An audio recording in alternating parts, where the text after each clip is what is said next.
Hey guys, so welcome to another video. Today what I'm going to be talking about is how to gain muscle with scoliosis and my 3 favorite exercises. So recently I've been experimenting a lot and sort of trying to I've been trying to do things that are quite unconventional and so tailor them to my scoliosis. So I have a scoliosis spinal fusion. I'm fused from T3 to L2, and I find these 3 exercises, it's very hard to injure yourself on these, and then I find they feel really good, and they feel good on my spine, my back, my hips. So overall, I think if you have scoliosis, these 3 exercises could be really, really good. So the first one that I'm going to talk about is floor press. So I'll put some pictures on screen of me doing floor press. So effectively in this movement, I want you to pretend that it's a normal bench press. So we're going to get a little arch in our back. So if you're lying flat on the ground, I want you to bring your glutes towards your head. So and the way you do that is by arching your back and making sure everything's tight back there. And then I want you to just place your feet on the ground somewhere that you can push. You don't really want too much leg drive in this. You just want to sort of make sure that you're stable.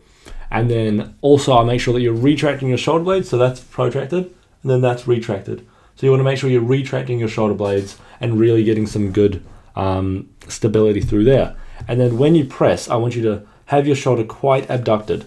So this is adducted, abducted. So when you go down, I want your shoulder to almost be perpendicular to the side of your body. And then when you press, you get a lot of abduction through there, and then you're getting a lot of chest activation. I like to lie on just a yoga mat. That makes it a little bit more comfortable. You could do 2. If you add quite a few yoga mats, they don't really compress too much. And then also that could give you a little more range of motion. If you sort of understand what I'm saying there, your chest will be higher off the ground and your arms will have a longer, say this is your body, your arms will have a longer road to go compared to this. Say if you like that, say this is your arm on no yoga mats. And generally it's just a bit more comfortable. If the yoga mat's too wide, fold it in half and generally it's still quite comfortable. I find that usually works quite well. So with this movement, I am doing 7 to 15 reps. That's generally the rep range that I like. If you have scoliosis, I would never really go under 5 reps just because you're putting all that stress on your spine. If your goal is to get big, gain muscle, then it's probably not the best idea to go under 5 reps. Generally you can gain muscle that way, but you gain just as much doing 7 to 15 sort of range or 6 to 15 generally. So do anything from 6 to 15 reps. Do it as hard as you can.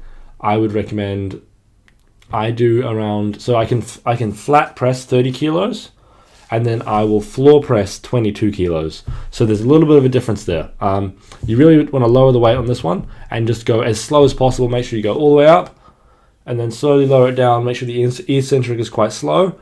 Make sure your elbows all on the ground, everything's still, and then explode up. So you really want to sort of make sure that you're going nice and slow on the eccentric and going up quite fast on the concentric. And then my second favorite exercise, well, this one is for the legs, is the leg press. So the leg press gets a lot of shit, and rightfully so for the way that some people use it. But if you use the leg press correctly, it is a fantastic exercise. I'll put some videos on screen of how I personally use it.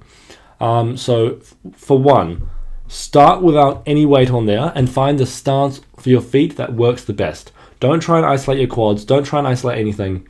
What you're trying to do is just make sure that you can get full knee flexion, get as much knee flexion as possible, knee and hip flexion.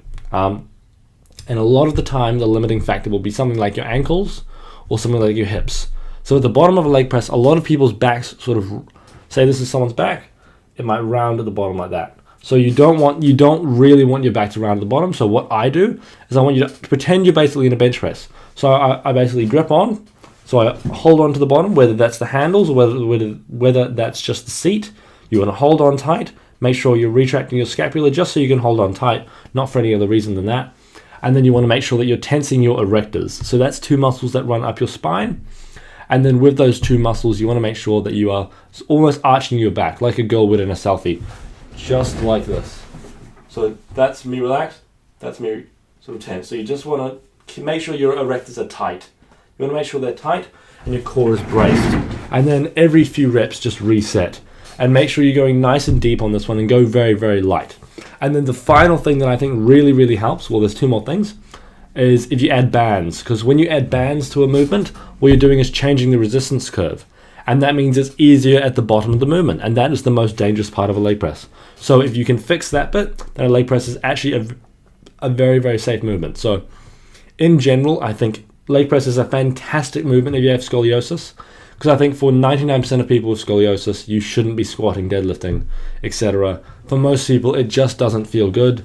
You can't really progress on it that much. There's no point if your main goal is hypertrophy. If you're trying to get jacked, just do leg press, in my personal opinion. And if you're wondering who I am to talk about this, I've interviewed a lot of the experts when it comes to exercise science, people like Mike Israetel, Eric Helms, Greg Knuckles, all those sort of people.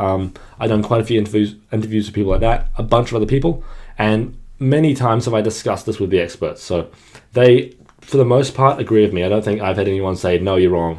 For the most part, for people with scoliosis, they think that they should do leg press.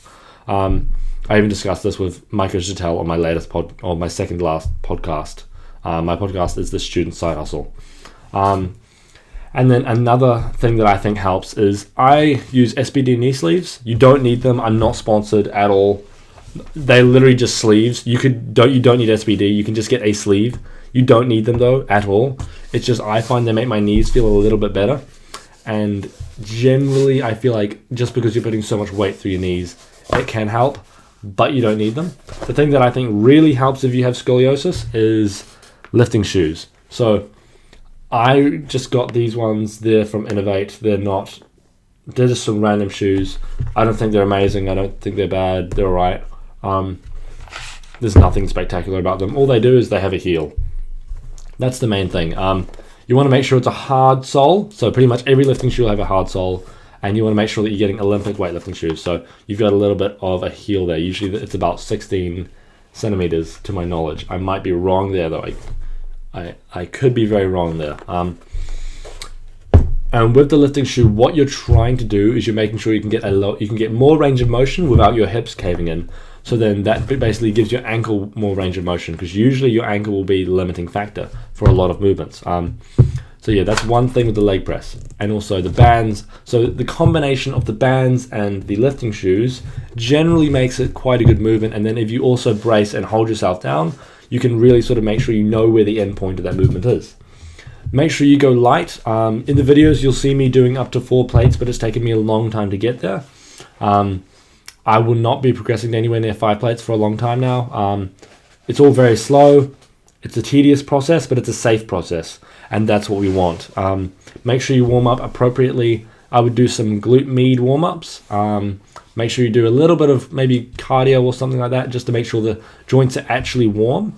And then when you're doing something like a leg press or a floor press or anything, make sure you taper your weights up. So for instance, if you can do 4 plates, which probably a lot of you can't, and that's fine, don't try and just jump onto 4 plates.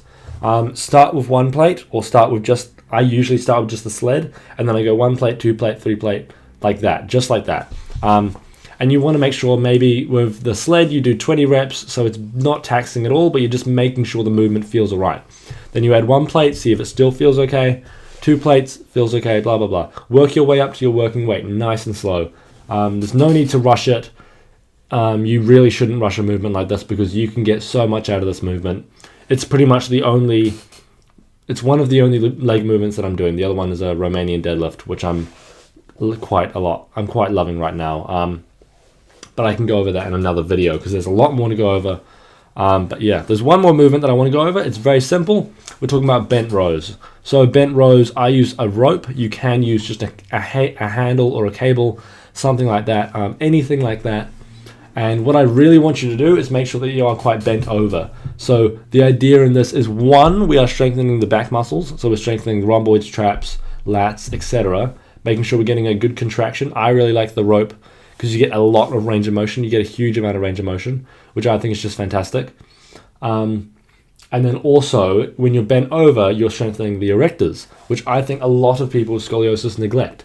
You will probably have an imbalance in your erectors if you have scoliosis, and that's fine. I have a huge imbalance.